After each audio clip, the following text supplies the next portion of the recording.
Now that you're able to see what's going on in America, what are your initial thoughts? I know that we talked a little bit about the FBI, the CIA, the weaponization of the bureaucracy against the people, against political candidates. What are your general thoughts on the direction of the country right now here in the United States compared to your experience in Romania growing up under You know, communism? I try to be optimistic. That I have moments that says, "What the hell I'm doing here?" Um, it's scary, really scary. I hope more people will wake up. I had the vaccines.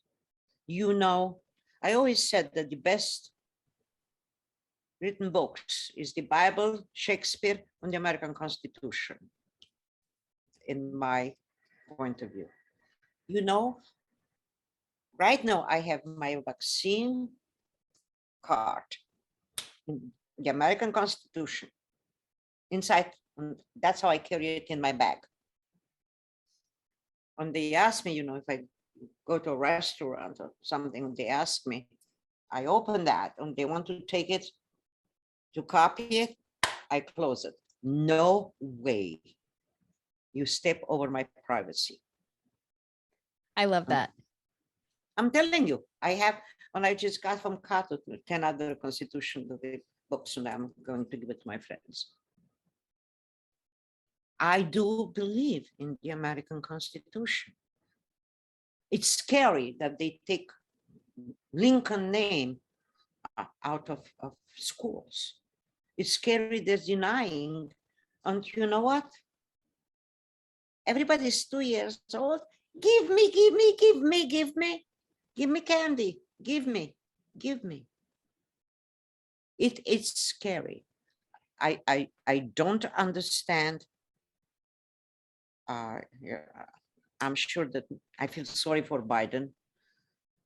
I'm angry with his wife. Why he let him to put himself in that position?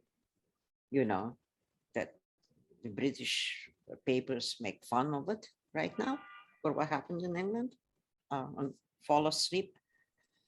I don't know.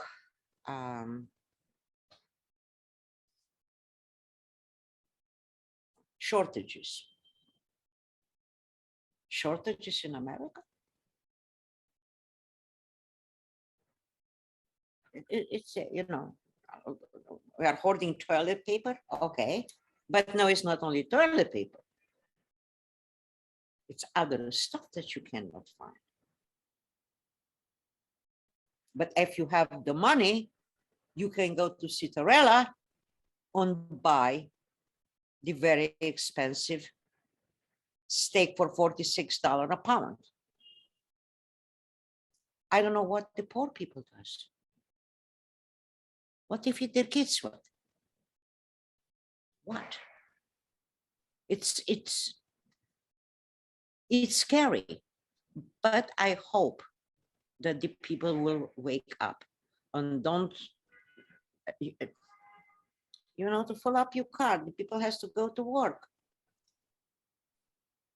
How much they can fill up the car? How they will heat their house in this winter? How? I still work, I have my little company, but how? And you know what? They don't have the strength of my mom that to know how to make noodles with breadcrumbs. I did that. And my mom stayed there and don't eat until my husband, my brother and I don't eat. And, force us to eat. And whatever left over, she'll eat. She knew how to do something with an onion and 2 potatoes to make a soup. That they know it? No. No. They don't learn that. As my mom did, to make sure that we had food on the table. So what is your message to kind of close this out? Thank you, first of all, thank you so much for your time and for sharing your insight and your experiences. What is your message to the many, many, many younger Americans and older Americans that believe socialism and even communism would be the best way forward for the United States? Wake up, go and look in the history. Why Russia fall down? Why Eastern Europe fall down? How was the life? Russia, 80 years. 80 years. Why these countries fall apart? Why did people wake up and have the revolutions and says, finish? You don't have to have a revolution here. Find out what that means. Thank God that you still have some rich people who create hospitals and their name is on it, and like the Hamsleys and yeah. But you know what but Hamsleys, that she left money to the dog. Excuse me? Where is this cancer center? Where is that lung center? Look at, it's still some rich people make possible to create some things. It's not our taxes, because they waste our taxes. Why there are so many homeless in the streets? It's because of that, or because they don't take care of the mentally ill. You don't see them. And if you've been mentally ill in there, you've been in an institution. Or if the baby was born deformed, they put it in a window to die. That is the truth. That is the truth. It's no such. I remember with my husband, I went to the bank first time and I took 2 pence and says, why you took 2 pence? Says, they're free. Nothing is free. You pay for everything. For everything. It's not, I really hope that some people will wake up, like Carvel, I just heard him talking. I'm an independent. I'm not a Democrat. I'm not a Republican. I couldn't be. None of those. It's too organized for me. Like Mom said, remember who you are. I hope that they start to recognize. I hope the people start to wake up how much they hurt the poor people with that socialism. I think because the rich, they can walk.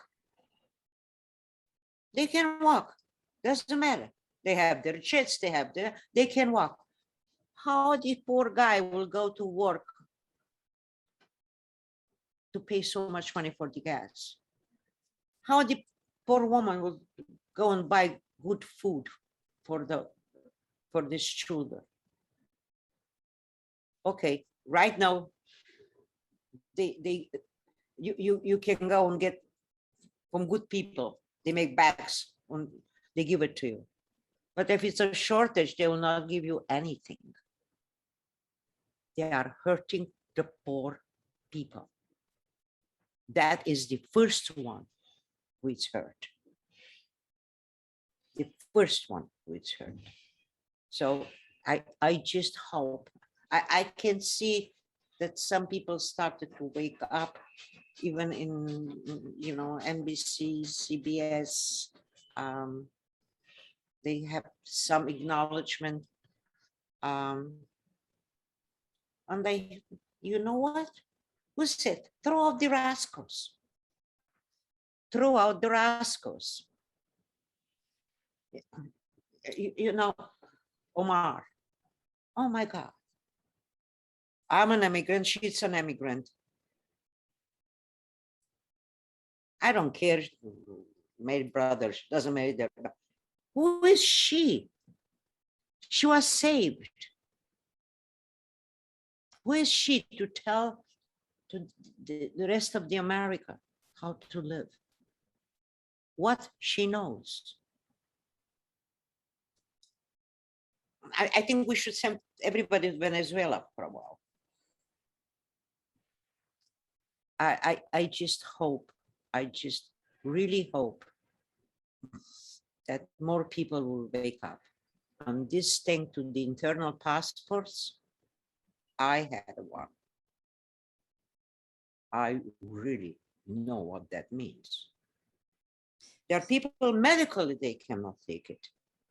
Medically, they cannot take that shots. It's terrible. It is. Now, I think that was great what you closed on with. I wish we could send everyone to Venezuela. Unfortunately, it's not feasible in many ways, but one of the best things we can do is interview people who did experience socialism or communism firsthand, like you did. And so thank you for sharing your story with us.